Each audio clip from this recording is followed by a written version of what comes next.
I'm Julie Soskin, Principal of Insight and Intuition, and today's programme is entitled What It Means to Be Spiritual and Can Being Spiritual Save Our World?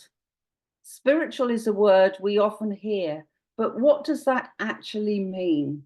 So I'm very pleased to introduce the panellists today, and we will discuss this question. They will all talk, and then we will open for questions from the audience. Please feel free to put any questions in the chat. So today, very pleased to introduce, first of all, Phil Goldsmith. While studying for a philosophy degree in the early 1970s, Phil learnt transcendental meditation, yoga, and investigated shamanism and earth energies. In the mid-1970s, he was introduced to spiritual healing through a spiritualist church. Phil qualified as a professional healer and facilitator at the School of Insight and Intuition in the late 1990s. He's run a tree surgeon business for the last 40 years, as well as leading healing and meditation groups. Annalisa Ponti gained a degree in economics at Milan University, and she spent 20 years in banking.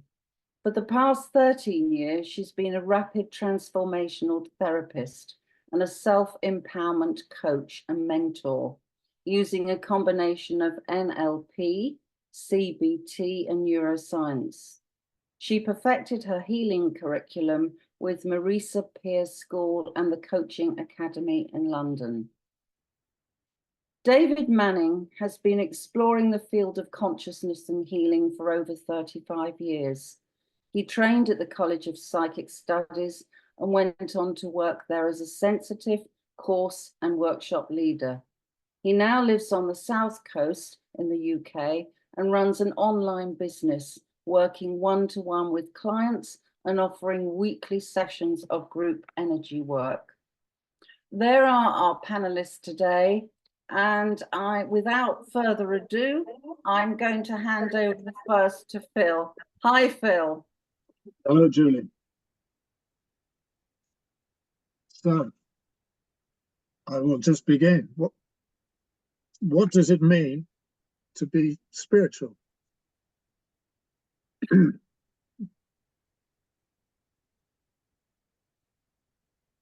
seems like quite a straightforward question at first. It's a very broad kind of answer. But I found the more I tried to pin it down, the more it kind of wriggled away from me. And it was almost too broad to actually pin it down in any, any decent way. I mean, it's the obvious thought that you don't have to know that you're spiritual to be spiritual. Yeah. You know, many people, a natural inclination towards compassionate action and, an open-hearted, kind and attitude in life. That's a spiritual person. There are all those who at some point in their history have probably taken what the Buddhists call the bodhisattva vow, which is to keep on the job, as it were, until all suffering has ended and all sentient beings have achieved enlightenment. I think somewhere in my history, I probably took that. Talking at a workshop one time, we were talking about our childhoods, and I was saying, when you're children, it's like, what do you want to be? What do you want to do when you grow up? And when you're young, everything is possible. So what's the most brilliant thing you could do? And I always remember thinking, whatever makes me happy, I'm only going to be really happy if everyone else is really happy too. Otherwise, that's going to spoil, that's not going to be as good. And I think that there was the roots there somewhere of that bodhisattva vow of staying with it until the job is done, sort of thing. It looks like there's still plenty of work to do by the looks of it. But then there's all the people who've devoted their life to service of various kinds. We all know about those. We've watched them, especially through COVID. We've watched people being very brave and, in their everyday lives. And, you know, there's a spirituality to them without a doubt. And things like MSF, Médecins Sans Frontières, they put themselves in, you know, in amongst hardship and danger gladly just to help others. I mean, that must be, you know, that's certainly a spiritual calling without a doubt. But I still didn't know, I couldn't put it down. So I'm going to just talk about how my spirituality, or throughout my life, how my sense of spirituality has kind of changed and evolved in various ways. And to begin with, as a child, well, as a young boy, I'm sat in a church choir singing in a, you know, and everything in those days is quite simple. The spirituality is quite a simple thing. If I'm a, you know, if I'm a reasonably good boy and don't get into fights and maybe do my homework and don't cheek my elders, etc. You know, that was all quite simple. You know, and that was you could pretty much feel that you were doing okay. You know, but as a teenager, as a teenager in the '60s, those kind of formal religious structures would seem somewhat constricting. Seem to be, when you're that age, it seems to be more about what you can't do rather than what you could do. And then I set off exploring for myself, finding, just looking, reading, trying to find understanding. And as time goes on, you're kind of looking for signs and clues. And you meet people and they suggest books, and you know, people suggest music to listen to, and places to go to meet sort of fellow travelers, as it were. And it was a good time. Those late '60s, early '70s, there was a lot of people seeking, you know, looking for themselves, as it were. So there was plenty of interaction, and we would get together. There would be, you know, music and festivals and demonstrations and all kinds of things. But the thing was, we could speak to each other. We could tell each other our situation. People would listen. Ideas were shared, and I felt part of something. And I think at that point, what does it mean to be spiritual? It is to be seen. And I think for the first time, I felt seen. And I followed on as my path evolved. I began to sense a story. I began to feel my own story forming.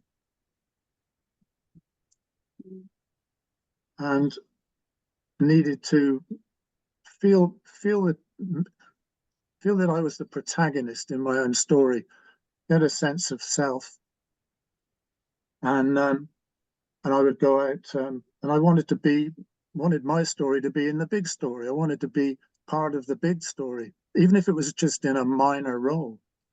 So I'd be out walking. I'd go out to the fields and the woods, and I'd talk to the trees, and I'd talk to the mountains, and I'd talk to the forest, and they would talk back. And the earth is full of stories, and some of them just often just kind of out of reach, but you can sense them or just feel them just out of the grasp. But they're there, and somehow they trigger the imagination. And I felt at one with that. And sometimes I would get in the woods, I would sing. And I would sing out loud, and I would sing as joyfully and as happily as I could. And after a while, I'd get a sense of being enveloped in that, the energy of the place and the woods, and a sense of resonance, a sort of resonant frequency that made me feel part of all of that. And so at that point, I would say, what does it mean to be spiritual? It is to be heard. And I felt heard. And that was important. That made me feel real. That gave me a sense of my own self and my own purpose. So then I was listening to the invisible worlds, the ancestors, my relations who've passed on, and friends who've gone too soon, also ancient sages, master magicians, great angels, all of the vast array in the invisible worlds. We can speak to them. I could speak to them. They would speak back. We would receive answers. And I felt then, what does it mean to be spiritual? It is to be known. I felt known, and I felt I had a place. I felt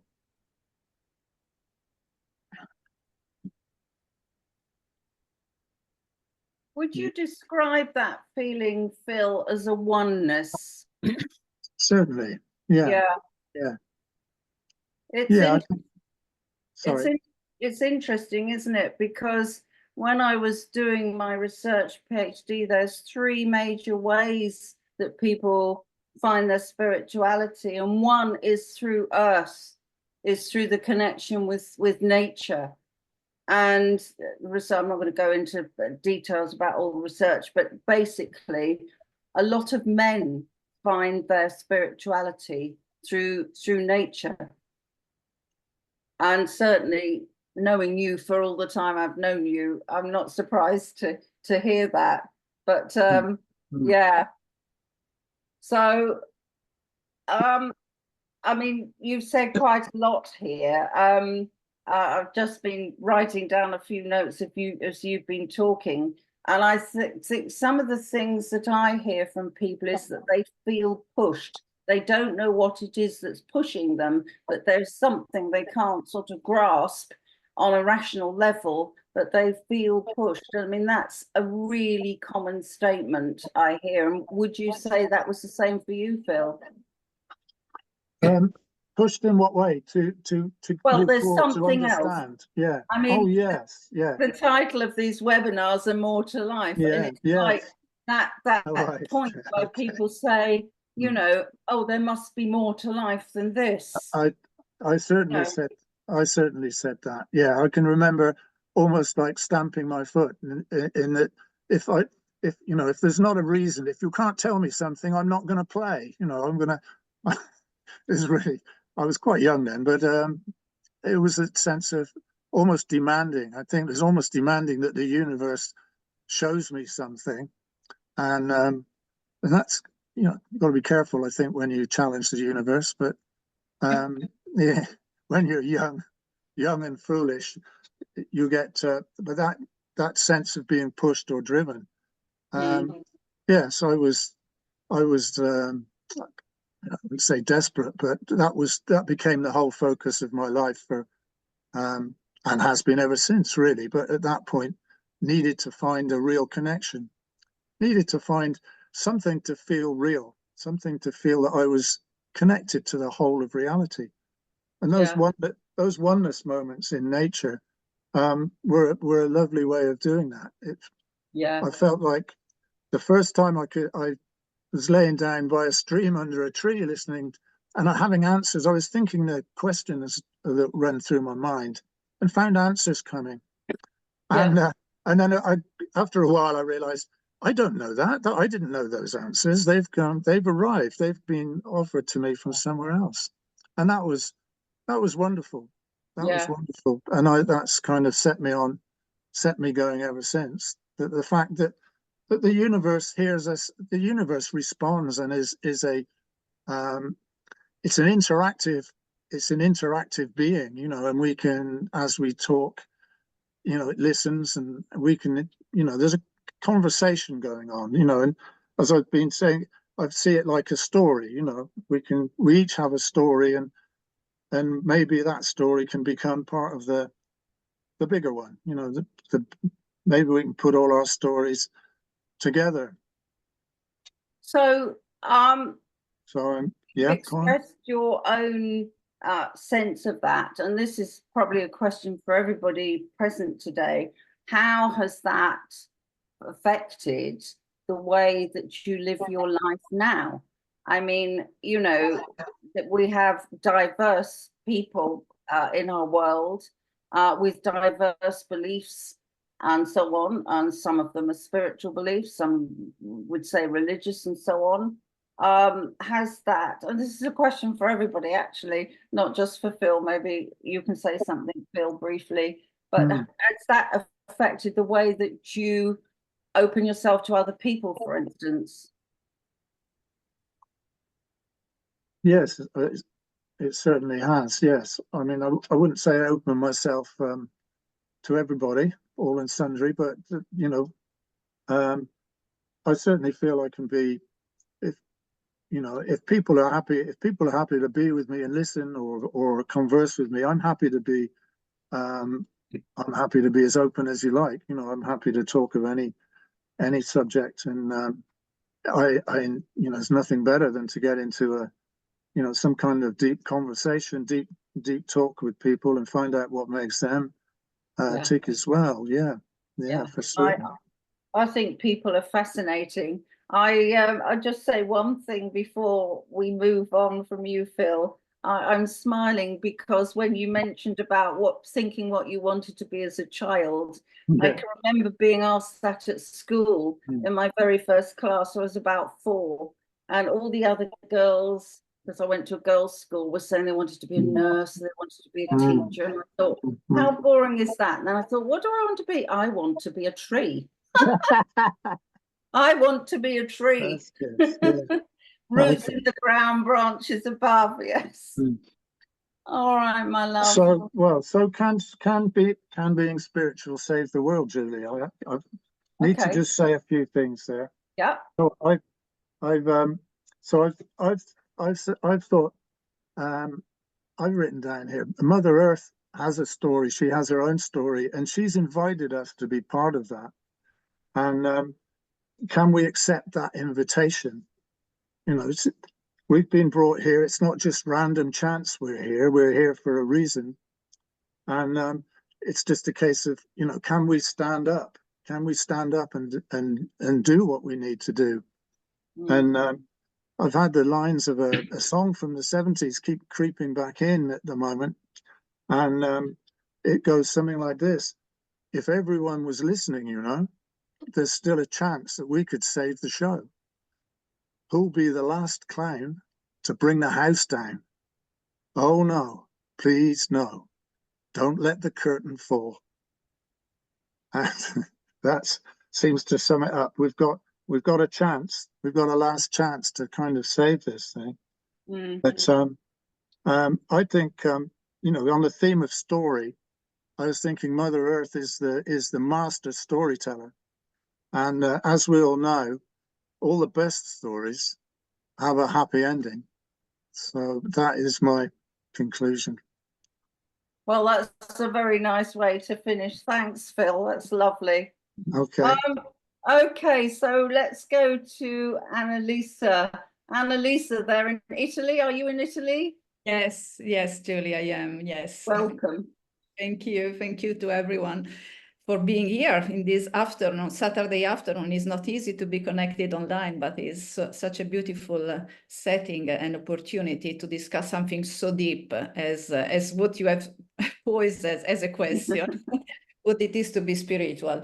It is, as Phil was saying, I believe that the answer to this question is something that evolves along our life. Okay, when I was a child, when I was a young child, I was identifying being spiritual as being religious, because I received a religious upbringing.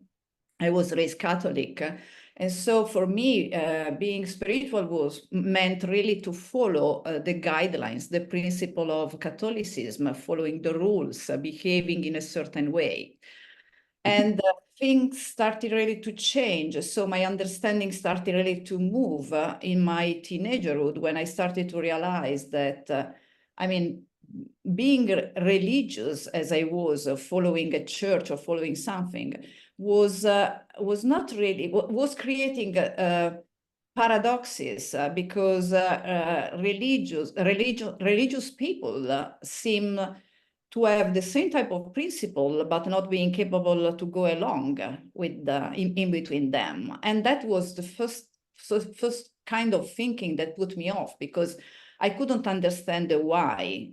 Following principles that were very similar, we were basically fighting each other or creating war, religious war, or all these kind of things. So I started to doubt that following a church was really the answer, or was really the end of it, basically. And my concept regarding spirituality really evolved a lot in between 18 and 25 years old, because I started to explore near-death experiences. And at that point, exploring near-death experiences and also past life regression brought me into an entire different world compared to my religious upbringing that was negating life after life, basically the concept. And I started really to realize something really very different regarding the concept of spirit. And this was really the first time that I started to realize that as human being, apparently, it looks like we have a much deeper identity compared to our personality that is just physical and human. But apparently there is something more and something deeper that connects us to everything, as Phil was saying before, this connection with nature, with everything else. And this opening for myself was really incredible and very deep, because it brought me, after studying and exploring, to open up really my curiosity into spirituality as a bigger world, and not just really the concept of religion. And I believe that one of the biggest aha moment regarding this concept happened when I started to realize that basically we are not a human being with a soul, but apparently we are a spirit with a body. And this changed everything, because finally was putting things in a completely different context. Basically, through this understanding, I started to look at our physical life as an experience or an adventure in a suit, in a dress, in a vehicle that is the body, that is not really the true identity that we have. And so from that moment on, I believe that the answer to what it is to be spiritual for me started to become know yourself. That was exactly was the wording on the temple of Apollo in Delphi. Okay, the knowing yourself, the know it thyself, because the moment that you discover that really the human body is just an aspect of you, you are driven into understanding who you really are. And for me, getting into the knowing yourself meant to start to explore what it is the difference in between the human personality and the spirit identity. And so I went into all the exploration of what makes a human being in terms of values, in terms of beliefs, in terms of wounds, in terms of fears. And basically, this is what I believe create this amazing possibility for me to deepen the concept of spirituality. Because going through that, I realized that for being really spiritual, we need to heal the gap in between our personality and our identity. So dismantle, in a way, everything that we have learned to believe we are, to come to who we are really. And this is exactly what then became also my work, basically helping people to go through this experience of understanding yourself and going beyond what doesn't let you be really the spirit that you are in the flesh, okay? And so basically, being spiritual in the current environment for me is literally an experience of healing yourself from the fragmentation that you experience through your physical life till the moment that you discover that your core nature is not human, but it is spiritual. So in reality, we are spirit, and spirit is our core essence, okay? And so becoming spiritual or being spiritual means healing the limiting belief that you have regarding yourself, and started to expand to the core of your essence, okay? And I believe that as a spirit in a human environment, in a physical environment, as we are, the challenge is literally learning to choose, is learning to make better choices, because we live in a reality that is polarized in between good and bad. And so basically the possibility for us, when you really understand your core nature as a spirit, is really making the best choices that has the better consequences for you and for others. And this is what I believe that as spirit in a human body, we are learning to do, make better choices. So I believe that we are not here to save the world in itself, but in a way probably to role model the way to make better choices that have a better effect for us and for others.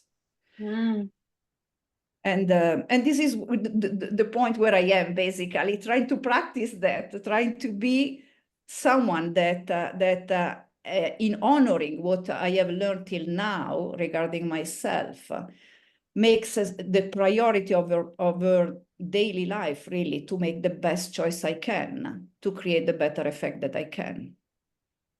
And I think you've really explained very well, Annalisa, the thing about what we call unfoldment is to, as you said, know thyself. That's key, to clear away what I would describe as noise around us, to allow us to hear, to know that deep core self that you talk about.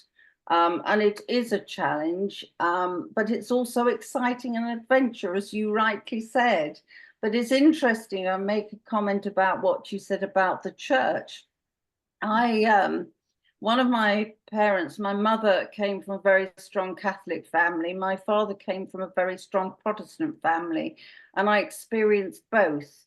And I would say that I got quite a lot, actually, from some of the church things, a lot. I felt deeply spiritual in a church. However, like you, I noticed that people were not practicing what was preached to them. And in fact, and even when I shortly joined a spiritualist church and the spiritualist movement, you had a medium saying this wonderful address on the platform, and came off and was actually quite nasty immediately. And I thought, well, this is not what spiritual is. It really isn't. So I think, you know, I do feel that the core of all religions is goodness. I do feel that.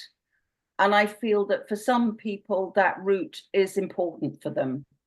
I have a very dear friend who later in life became a vicar, and I know she works really well, spiritually works for her community and so forth.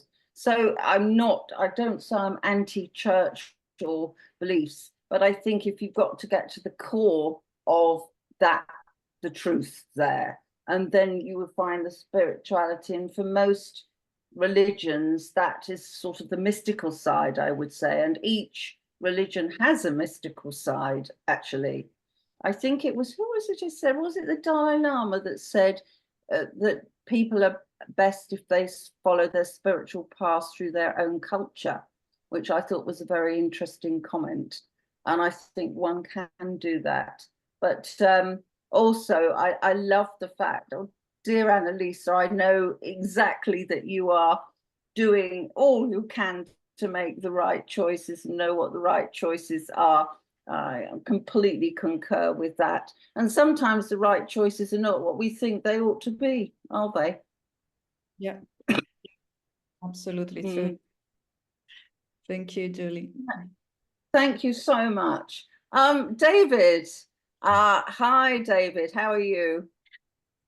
I'm very good. Thank you very much for the opportunity to ponder this question. And thank you for placing me last here in this discussion, because it's great to get to listen to everybody else.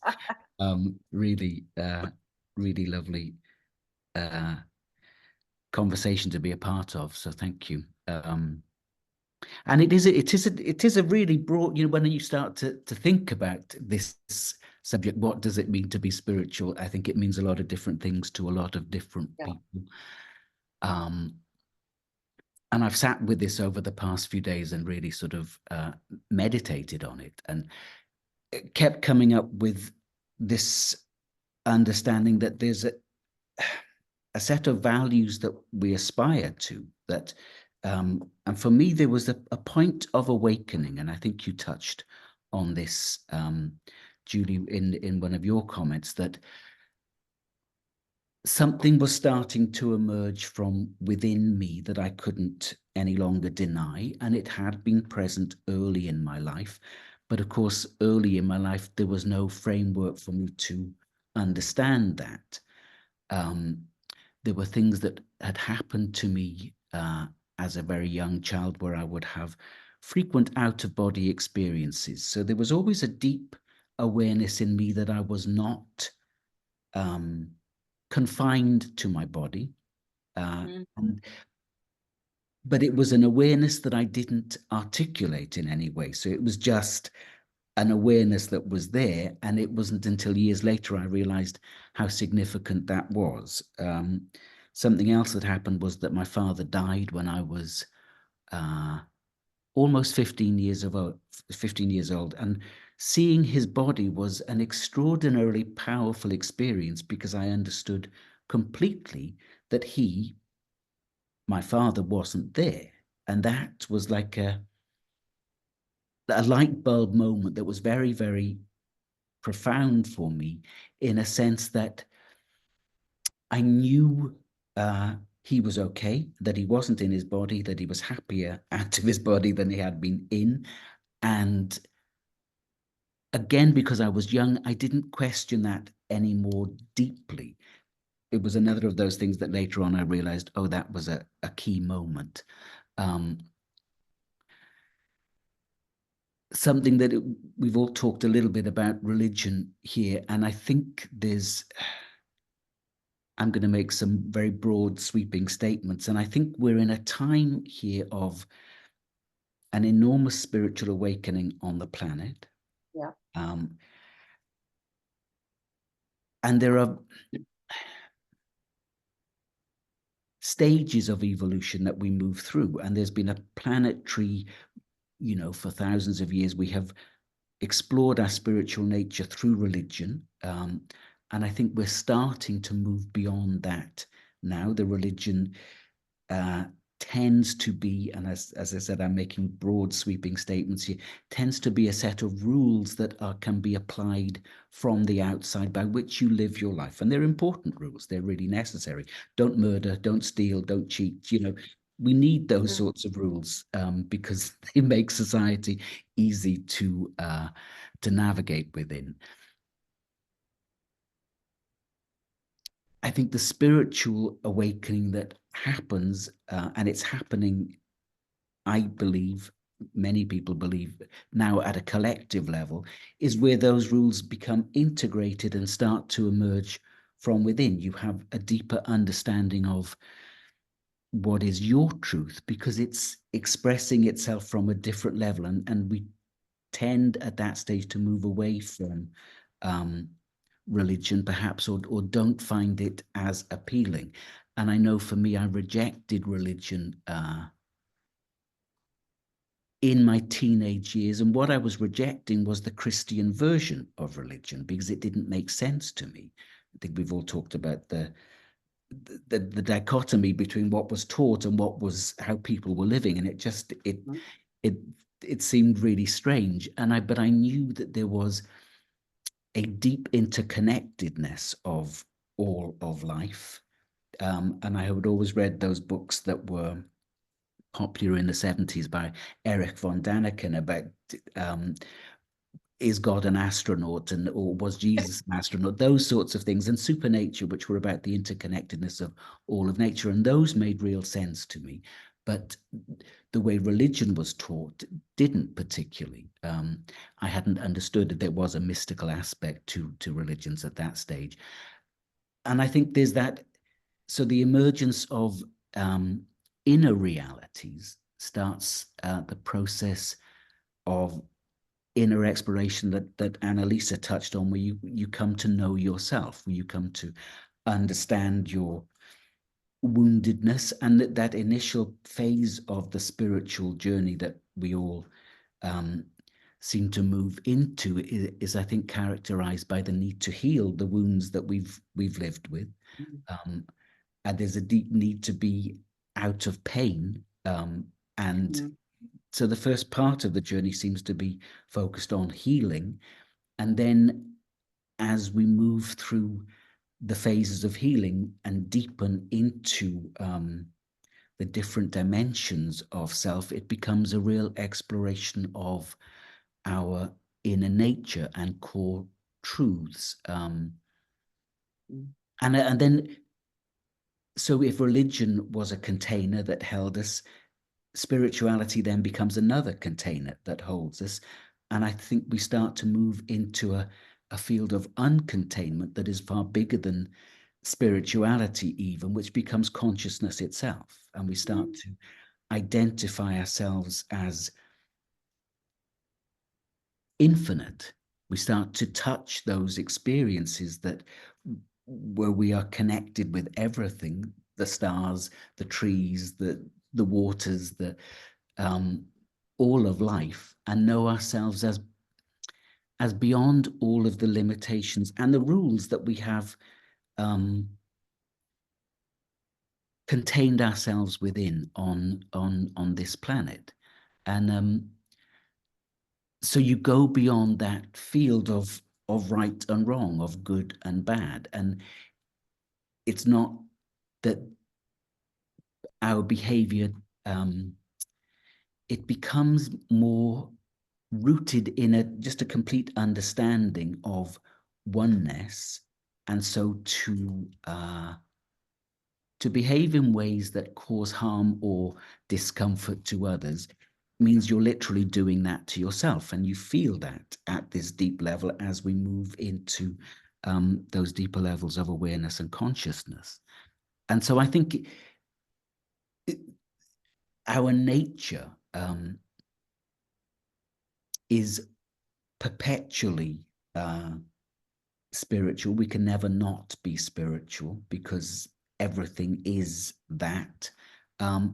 But it's whether we have consciously identified as that. And then as we deepen into that, we drop out of the spiritual framework into consciousness itself. And I think the phase of awakening that the planet seems to be moving through now, I don't know that we need to save the world, but I think we identify very differently with the world, and so I understand for myself that my focus now needs to be placed more in the energetic realms, because if I want to make change or experience change, then that's where the change happens or has to happen first. And I think many people start to understand that we've just been through an election here, but a lot of people realize that change at that level doesn't mean much change at all. No. Change has to come from a deeper level within us Yeah. all, and people are feeling the need and recognizing their capacity to change and to find realms of power within themselves that our political state can leave us feeling disenfranchised from. And I think this, in essence, for me, is that spiritual awakening when that we all undertake in our journey of life. Well, no, perhaps that we don't all, but many, many more now are undertaking that process. So, yeah, those were some of my thoughts around this theme. I think what you've just said, David, is really quite important. I think a lot of people think, you know, let's vote in another leader and everything's going to be fine.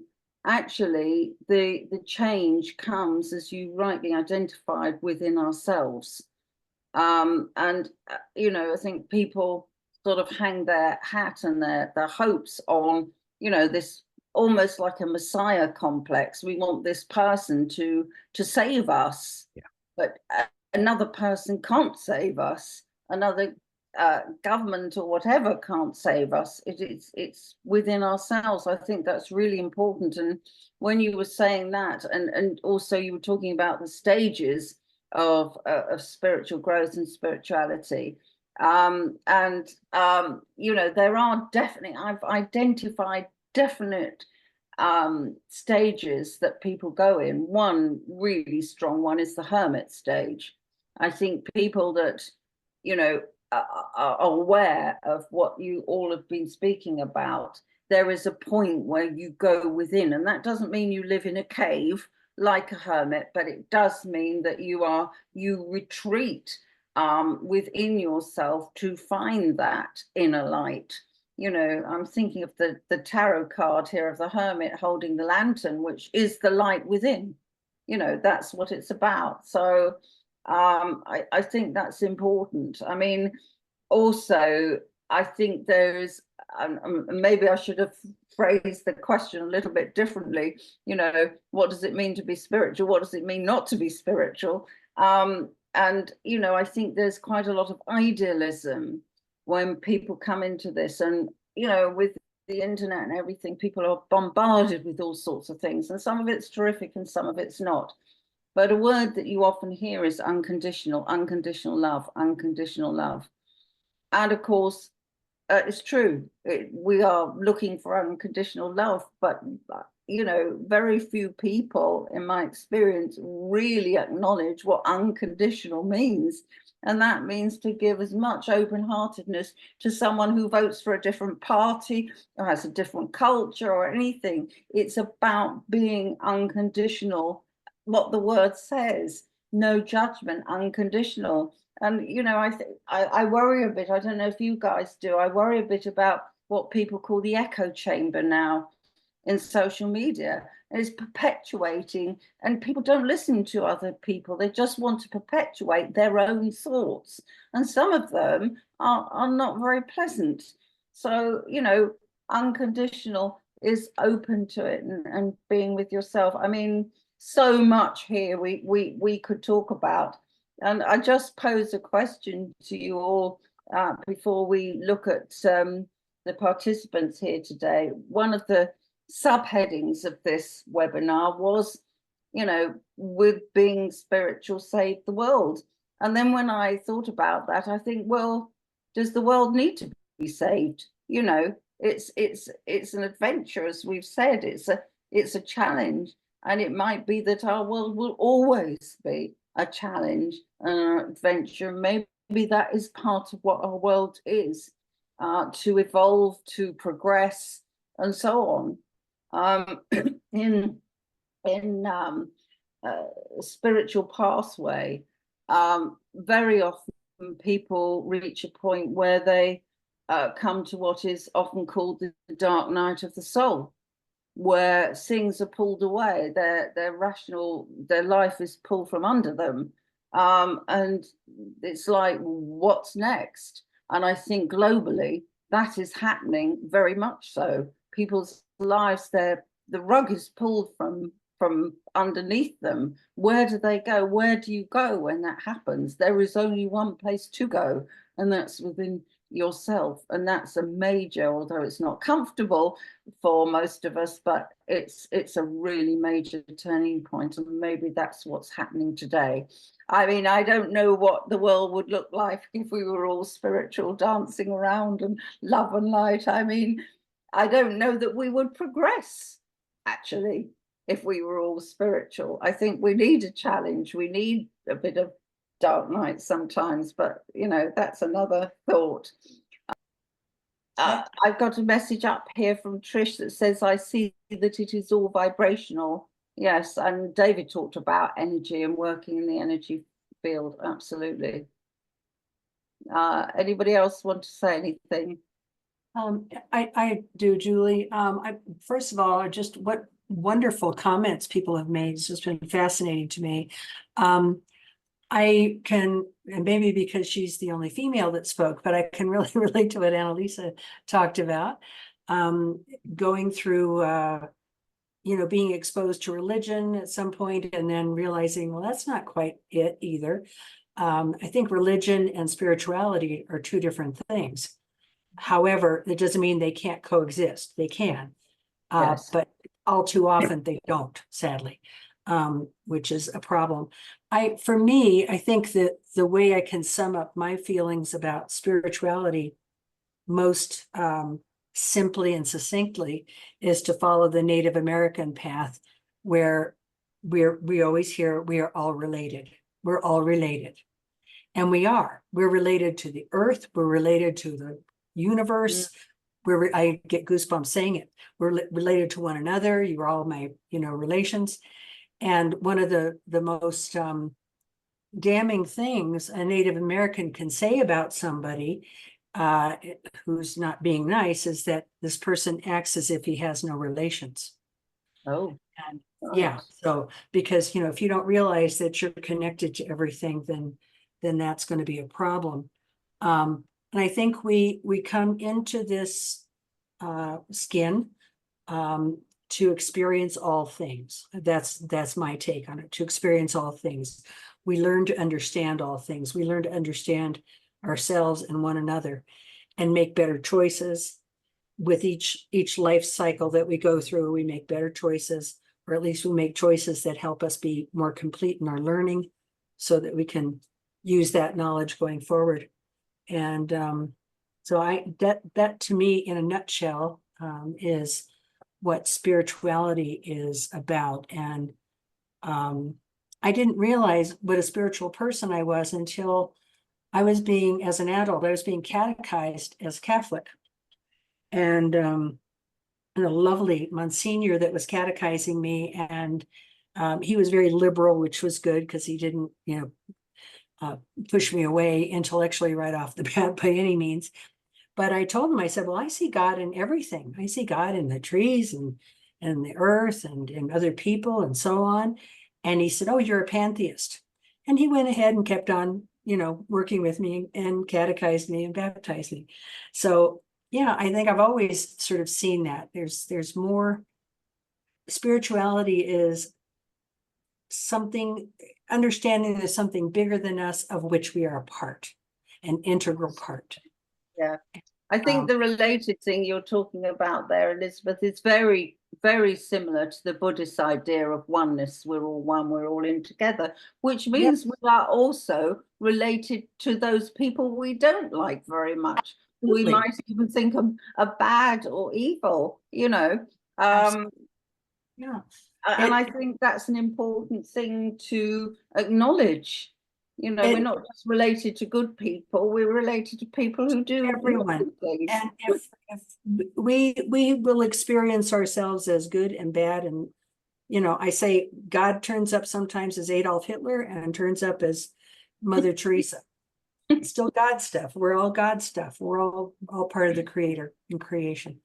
So it's interesting with that word God. I find that God is very much a trigger word for people, because particularly if you've been brought up in a religious environment, people think of God as a person, as a father figure or whatever.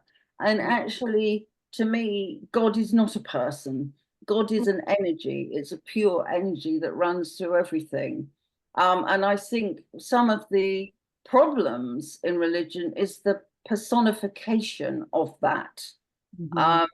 And so that's how I personally, and I know from, you know, teaching over all these years, you say God to some people and they practically want to faint on the floor. It's not a good word for a lot of people because they've had bad experiences from a religious thing, saying, oh, God tells you to do this, God tells you to do that. My supervisor, who was my PhD supervisor, she was a nun for 3 years, and her job in the convent was to peel potatoes. And she asked Mother Superior, she said, could I possibly do something other than peel potatoes all day long? And Mother Superior said to her, God wants you to peel potatoes. And she said in that moment, she knew that God did not want her to peel potatoes all the time. Oh my. Yes, I absolutely take your point. I've always felt that God is just much too small a word to encompass divine consciousness, creator, creation. Yeah, exactly. It's massive. Spirit. Thank you, Elizabeth. Any other thoughts here? I mean, it is a huge subject. I think, you know, I do think that everybody knows within themselves what is right. I genuinely do feel that. And if you, one of my students, when I was interviewing students, made this lovely comment. She said it's being in the slipstream. And I thought, well, that's a wonderful way of describing it. You know when you're in the slipstream, and by golly, you know when you're not in the slipstream. It's like you get a spiritual slap almost. So there's this feeling of, you know, yes, you know what's right. And I don't like the word right because right means wrong. It's like you know when you're in the flow and you know when you're not. That, I think, is a better way of putting it. My father used to call it conscience. He wasn't a God lover at all, but he talked about conscience. He said, if only people listen to their conscience. And really what he was saying is listen to that voice within, that pure voice within that is going to guide you and pull you into the slipstream. Yeah, anybody else want to say anything at this point? I would like to, if nobody else is going to say anything, I would like to actually bring up something that I think Annalisa said about, or I think it might have been Phil touched on this as well, that actually it's not about doing big things, it's about just doing the small things well. You know, it's not, you know, it's not sort of standing on a pulpit. You don't need to stand on a pulpit and preach to be spiritual, but it's getting it right in every minute of every day, if that's possible. And believe you me, I'm not saying I do, but you know, I think people know when they're in that spiritual that link. And before I'm going to read a lovely quote, and I hope I get through it without a tear, because it always brings a tear to my eyes. But does anybody want to say anything at this point? Just to add to what you were saying, Julie, it's incredible how the impact of every single action that we take in physical, okay? And this is something that when you explore the near-death experience, everyone says, okay, the moment that you pass over, the only things that you are shown are the consequences of what you did, the bad or good, and the effect that this kind of decision had on the life of other, in the good or in the bad. And this is exactly what Elizabeth was saying as well, okay? We really need to understand that we are related to everything and everyone, and every little thing counts, in the good or in the bad. So and we are naturally driven to do the good, but sometimes because we are conditioned, we are wounded and whatever, we make the opposite choice to protect ourselves or to defend ourselves or whatever. But it's exactly like that. At the core, I believe that this life experience as human being, as spirit in a human body, is literally understand the consequences of your choice in the flesh, what we are causing with our choices to someone, to the planet, to the trees, to the animals, what we are causing because we are choosing. I think the choice has to be love, and I know that's a word that's bandied around, but if we make choices through fear, then they're not good choices. Yeah, absolutely. And, you know, I can understand in certain situations where people would make choices through fear and feel they have to make choices through fear, but no good ever comes out of that. I think you talked about choices, and that's a really big subject in itself. But I think if we make choices out of love, then it's a very, very different energy. And all of us, present today will have had some experience of making choices that were from fear or, feel threatened and so forth. And in certain situations, that must be entirely impossible. I mean, in the West, generally speaking, we're very fortunate. Nobody's going to knock on our door, hopefully, and kill us because we've said the wrong word or something, hopefully. But I think that's important to think about. Anybody else like to say anything? Well, thank you so much, because as always, I think in these webinars, it brings out even more food for thought than the subject. And we talked a little bit, people have talked today a little bit about beliefs. And it's something that has been going through my mind. And in fact, at some point in the autumn, I do want to do a webinar on beliefs and how they frame our thoughts and our beliefs. I had a colleague years ago that made a comment that I thought was outrageous. He said, I'm not going to name the party, he said, everybody that votes for X is evil. Well, you can't think like that. They're not evil. People do what they do from their own purposes. So we're back to unconditional love here. Okay. Thank you very much, panelists, for being present and, enlightening us and making us think more. So I'm going to do something I don't normally do and often cringe when other people do it. So you're going to have to forgive me. I'm going to quote. And I'm going to quote, which is a paraphrase from the last page of the novel Middlemarch. And I just think it's a wonderful concept. So before we close, I'm going to quote from that. So the quote goes, and what of Dorothea? Dorothea is the heroine of the story, if you know it. She had no dreams of being praised above other women, feeling that there was always something which she might have done if only she had been better and known better. Her full nature spent itself in deeds which left no great name upon the earth, but the effect of her being on those around her was incalculable.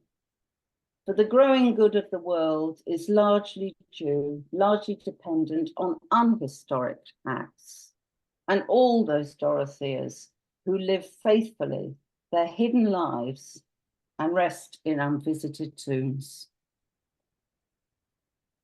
So I'll leave you with that thought. The small things have a consequence. Bless you all for being here. Thank you. See you again soon. Thank you so much, Julia. Thanks, everybody. Thanks.